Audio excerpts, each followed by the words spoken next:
Hello guys, আমি চলে আসলাম মাছ মারতে।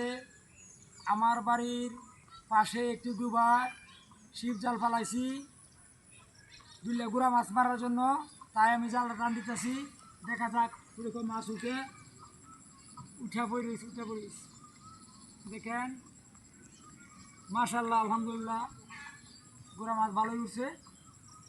এভাবে বারবার টান দিলে গুড়া মাছ পাইলে একটানে উড়ে না। গুড়া মাছ মারলে তরকারি খাওয়া যায়।